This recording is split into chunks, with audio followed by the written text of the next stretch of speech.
We're back again making another buttercream recipe, and again it's from Preppy Kitchen. This one's going to be his Swiss Meringue Buttercream recipe that he's posted. I've already done his Italian Meringue Buttercream. If you haven't seen that, I'll link it in the description along with the cupcake video that I used it for. I don't actually have a plan to use this buttercream yet. I'm just going to put it in the freezer. I just had some egg whites and a lot of butter that I need to use before it goes bad. So to get started, I'm just getting a little bit of water simmering, and then what I'm going to do is add my egg whites and sugar to this mixing bowl, and then I'm going to use the double boiler to heat them up. I've already tried his Italian buttercream and it's amazing, so I know this is going to taste just as good. Just going to give this a preliminary whisk. I love how quickly this induction burner heats water. So he just says to stir it occasionally at the beginning. You don't have to over whisk it yet until it starts to heat up. And I do have this thermometer ready because I'm going to bring this up to 160 degrees Fahrenheit, and that's how I know it'll be done. I'm not an expert, but I know that using a double boiler is a safer way of heating certain things up because water can only heat up to 100 degrees Celsius or 212 Fahrenheit. And it can't go any higher than that because it just evaporates at that point. So it's a constant temperature that you can stay at. Whereas if you use something else like oil, that can continue to heat up and you can lose control pretty easily and overcook or burn whatever you're trying to heat up. Also, he used a separate mixing bowl to heat the eggs, and then he poured it into the stand mixer bowl. I'm just using the same bowl for both. I hope that's not a problem. I guess I'll let you know if it is. So I'm just going to whisk this until it gets to 160 and I'll see y'all then. Alright, I'm now temping at 160, so I'm going to remove this from heat. Like John said, the tempering of the egg whites has allowed the sugar to dissolve, and now it's got a much smoother texture. There's no more granules in it. So now what I'm going to do is fix my whisk attachment on the stand mixer, and then we're just going to whisk these to bring the temperature down. Lots of steam is already rising out. These are quite hot. You already know the drill. Like 20 minutes straight of whipping on high speed. It still hasn't come down to the 70-degree temperatures that he was talking about. It's still in the mid 80s or so, but I did okay with the Italian buttercream, and I don't have much time to wait anymore. So I'm gonna move on. I'm just gonna replace this whisk attachment with the paddle attachment. Super stiff peaks, by the way. Now our job is to add butter to this one chunk at a time until everything is incorporated. While the mixture was cooling down, I went ahead and softened up my butter a little more in the microwave. And here we go. No butter left behind. As always, the sides and bottom of this are still pretty coated with just the meringue. The butter hasn't made it to it. So I'm going to try and alleviate that a little bit by stirring everything together and scraping the sides. So it's still pretty soupy. I've been mixing for a few minutes.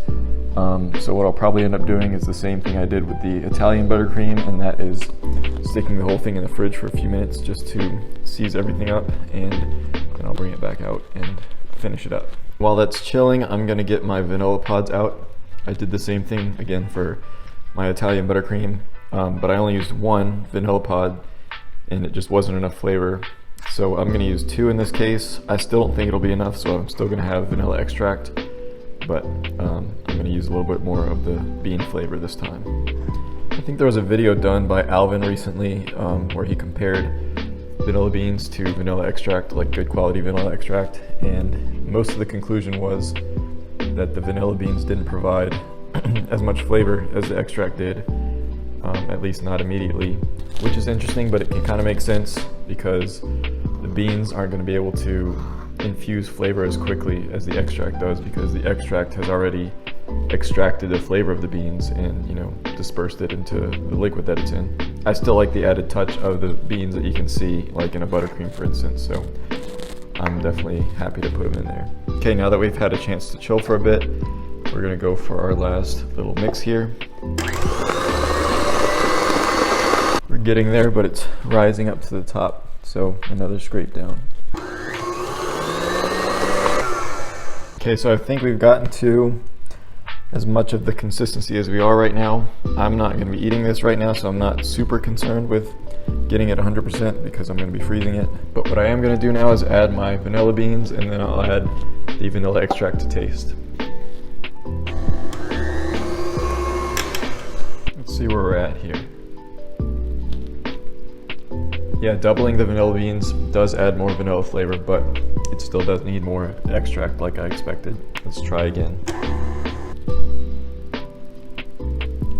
That's beautiful, just a touch more and that'll be good. All right, and we're all done for now. I'm gonna go ahead and get this into an airtight container. I need to figure out what I'm gonna do with this.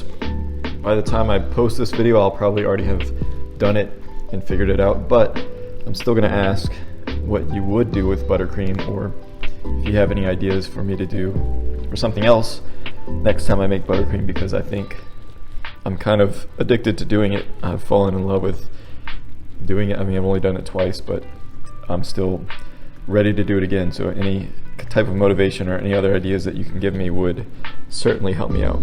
So to me, this bears tons of similarities to the Italian buttercream that we already made, but I can't recall perfectly to the taste of the two, but I can't tell a difference. So I pulled my Italian buttercream out of the freezer for a minute because I want to try them side by side. Obviously, I haven't used these yet to make my cupcakes, but this is still early in the video making process. So I have both here and I'm gonna taste test them. Now, of course, it's not gonna be a perfect side by side because this has been frozen and that might change the flavor of it, and it is super cold and hard, so that's gonna change the texture of it, but still, I think this is worth doing. So Italian buttercream. Yeah, I feel like the freezer does change the flavor of it a bit. I can't put my finger on it, but it does taste different than I remember. But now with the Swiss buttercream. I mean, the first word that comes to mind is fresher, but I think that's just because of the consequence of this having already been frozen. Flavors are very, very similar. And again, I can't compare the textures because of the circumstances, but yeah, if I had to go back and make one of these again, I just think the Italian buttercream is slightly easier because it's a little quicker to make the simple syrup and just dump that into the stand mixer as it's mixing, versus having to whisk the egg whites and the sugar over a double boiler, because that takes a little longer with the Swiss buttercream.